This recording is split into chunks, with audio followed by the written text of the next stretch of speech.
Hi, this is Steve McChesney. You're listening to a voicemail that I'm making at speakpipe.com. Since my show is not live, this is your opportunity to ask me a question or leave me a voicemail that I can play on the air. It's the next best thing to being here. Just go to speakpipe.com/Steve McChesney. That's speakpipe.com/Steve McChesney. And you can leave up to a 3-minute message. I look forward to hearing from you.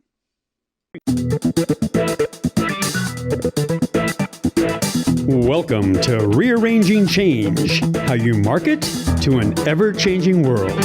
I'm your host, Steve McChesney. Hey, hello everybody. Welcome to episode number 17. Today, we're going to continue with our motivators. Another reminder, since last week, use as many of these motivators as you possibly can in your marketing. The more, the merrier, even though we're only going to cover one in this particular episode. Now, here's the best way to give you this motivator. I want you to imagine yourself sitting in a restaurant. You know, you're having dinner. It's a nice, busy restaurant. There's a lot of activity going on. And you're having a great, enjoyable time. Now, you're in a booth. And there's a booth right next to you. And in this other booth, there's another couple. But they're having an argument and they're trying to be quiet about it. What are you doing? Trying to listen in, aren't you? You know why? Because you're curious. We're all curious. Curiosity is a huge motivator. Anything that can get your customer to be curious, or your prospect or your client to be curious, is going to bring them into your world, because we all want to know. One of the best ways to use curiosity as a motivator, I teach this in the copywriting classes when you're doing a headline, is just simply ask a question. For example, my question might be, where have all the honeybees gone?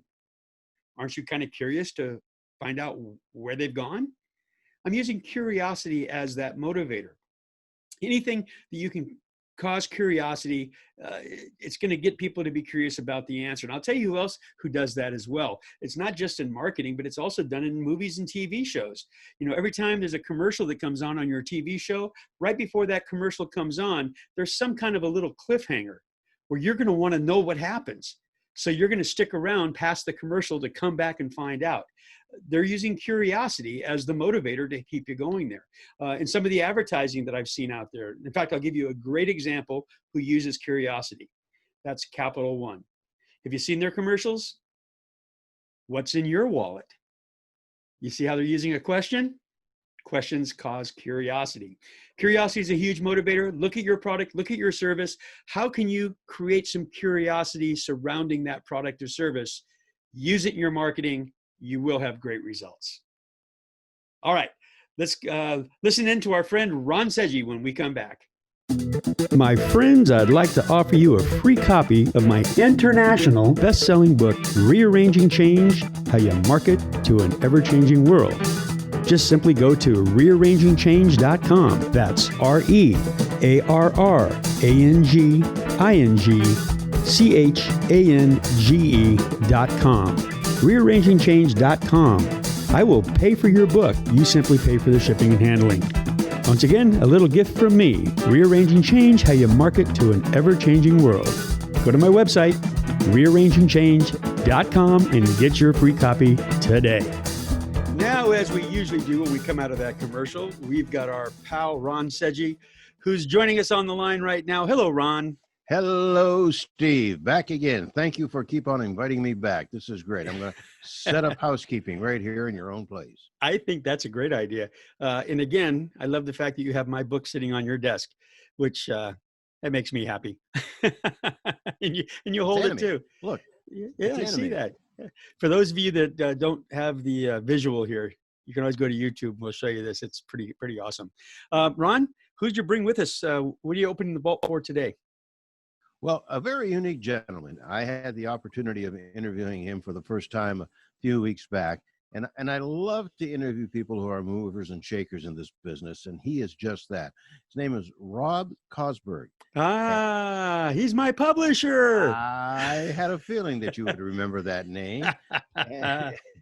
And actually, to be very honest with you, ladies and gentlemen, Steve introduced me to him. I said, well, I got to talk to this guy because he is really very unique, and he's got a very, very quick mind and how to make money, run a great business. And he's done it. And you know that because of the success he's had as your publisher. That's So right. Yeah. Rob's going to be joining us today. Great. Let's take a listen. Oh, I'm excited about this. We are back live all across the USA and around the world. It's Ron Seggi today. I'm very anxious to talk to our next guest. He's quite a guy. Does something that I have a great deal of respect for, and he's the kind of man that I like to deal with, one that has had to make a payroll in the past, okay? Because so many times you have people on staff or want to get into business with you, and they have no clue of what it is to be in business. He has a book that's out called Publish, Promote, Profit, The New Rules of Writing, Marketing, and Making Money.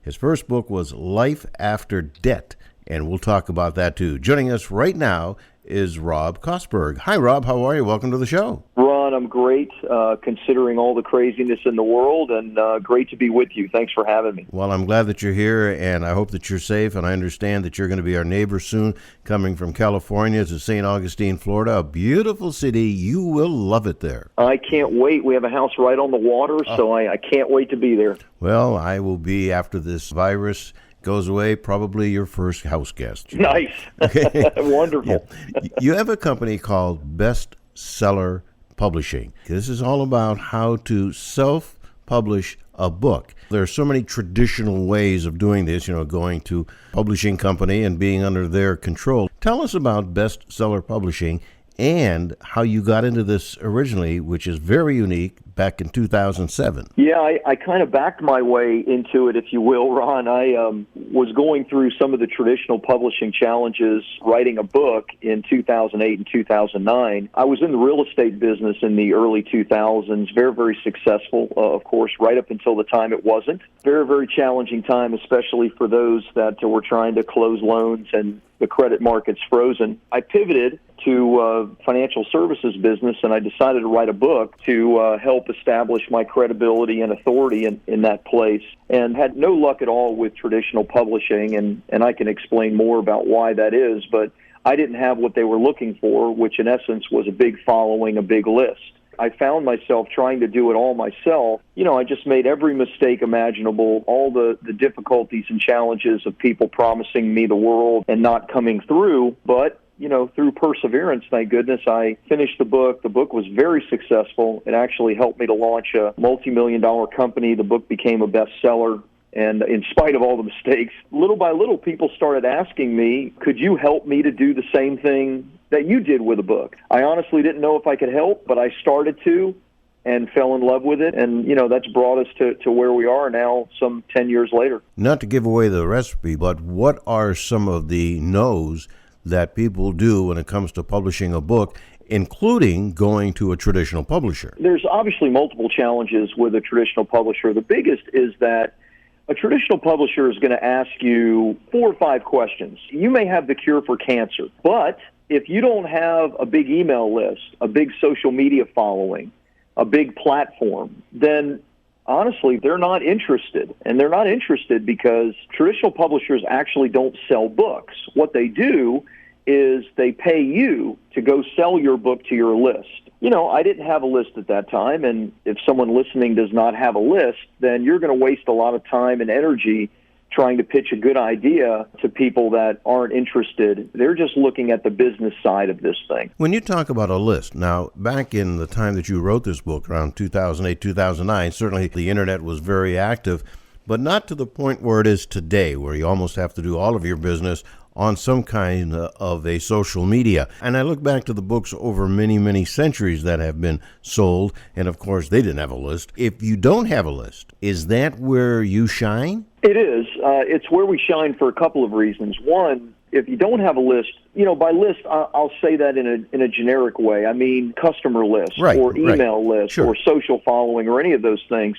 You can actually use your book to grow your list and to grow your following. And that's what I did, and that's what my clients do. So we teach them to do it, but we also do a lot of the work and the heavy lifting for them. Makes it a lot of fun for all of us.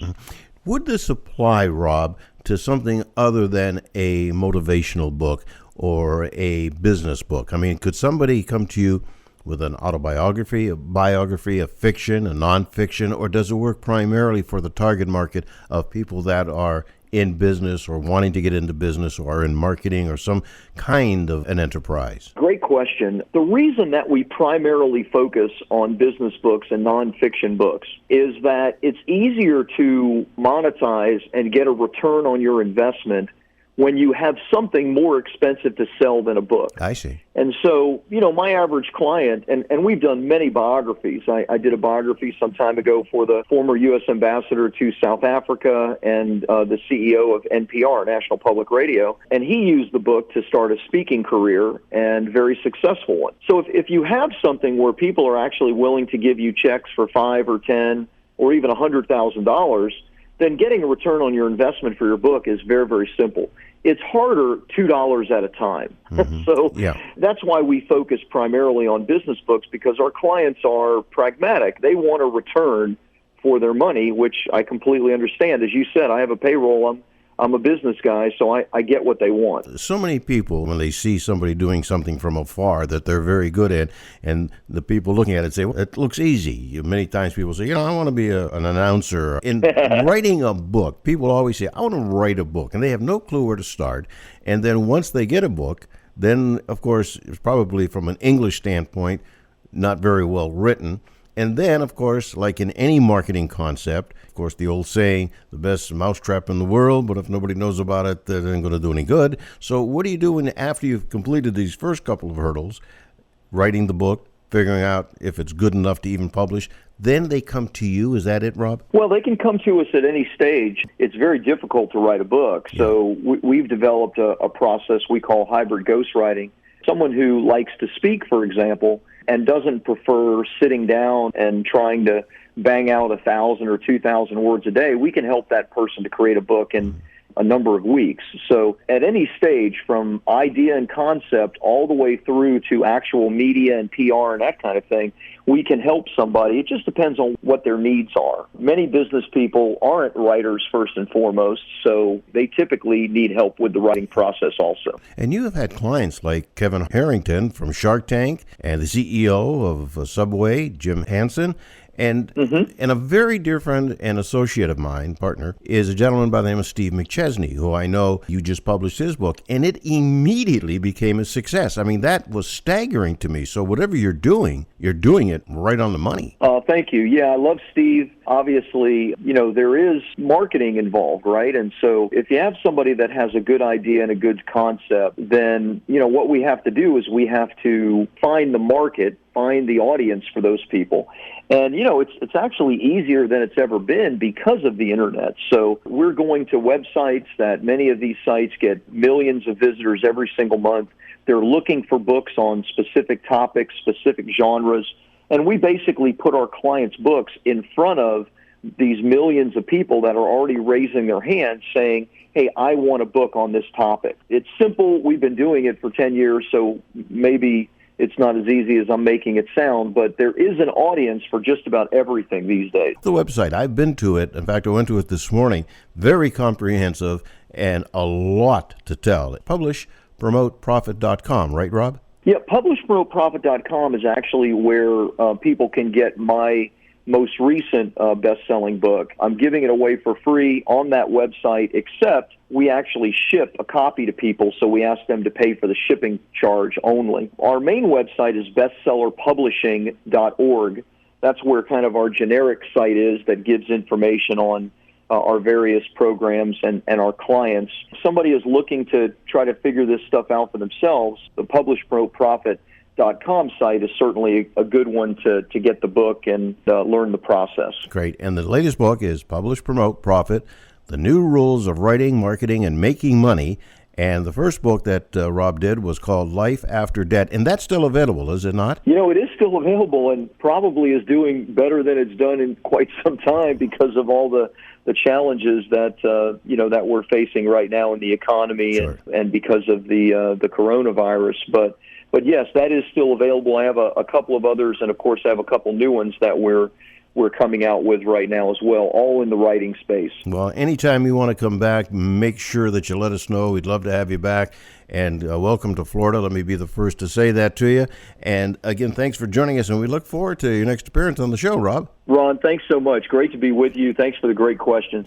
Thank you, Rob. Rob Kosberg has been our guest, and he founded the company Bestseller Publishing. This is a very unique thing, and if you want to learn more, go to publishpromoteprofit.com or bestsellerpublishing.com. And there's more to come with Ron Seggi today. Well, thank you very much, Ron, for putting that interview up for this week. And I am so happy you even mentioned my name in the interview.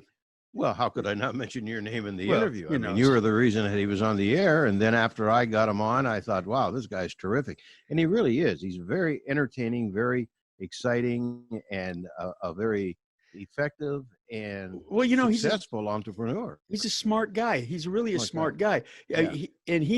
He's also gone through a few varieties of businesses along the way, but successful ones. But this one here, with his company, Bestseller Publishing, he took self-publishing to a whole new level because he did it himself. He learned in the trenches of how to make publishing work, how to get a book to become not just a national, but an international bestseller like mine. Thought I'd throw that plug in. But Rob did it. He's a smart guy. He knows what he's doing. He helps people. He over-delivers. When I first met him, I did it through my research. When I wanted to do my book, I started looking around, how do I do a book? And I luckily ran across Rob Kosberg. And I'm telling you, I can't say enough good things about him. But he's also another guy that learned how to use social media. He built his business with social media and still using it to a great extent. But most importantly, he published my book. Well, one of the things I found is excited about his clients. A lot of people will just take the money and run, whether it's buying a television set from somebody, a car, an attorney, a candlestick maker, let's get this thing over with and go. Got some long-term goals for all of his clients. That is good because that really shows that he's interested in their future, which is his future, and that's future business. Well, not only that, but he doesn't take everybody on as a client. He has to talk to you. He interviewed me. I interviewed him, but he also interviewed me to make sure that we were the proper fit. And I think that's part of his success is that he doesn't just take anybody. It's not just the money he's looking for. He's looking for something, like you just said, he's looking for people who are going to succeed because it makes him look better. Well, if you think about that, you and all of the people that he puts under his umbrella is an extension of him. Yes. And if he puts some slugs, if you will, use a kind of an alley term, out there in public, people are going to say, this guy, he has no quality control for his authors. And that's certainly a reputation he doesn't want to walk down. Right. Well, he's a very authentic guy. So I don't think he's ever going to have to worry about that because he is who you see and who you hear. I mean, he's the same guy. So excellent. Thanks for bringing him to the show. My pleasure. Thank you. And we'll see you again next week, won't we? Thank you, Steve. I'll be here. Yay, sir. Thank you very much. And thank you all for listening. Again, you can email me at steve@rearrangingchange.com if you have any comments, suggestions, desires, or critiques. We'd like to hear it all. We'll be talking to you soon. Thanks for listening. We'll see you next time on Rearranging Change. Make sure to visit my website, stevemcchesney.com. Sign up for my newsletter. We'll be talking soon.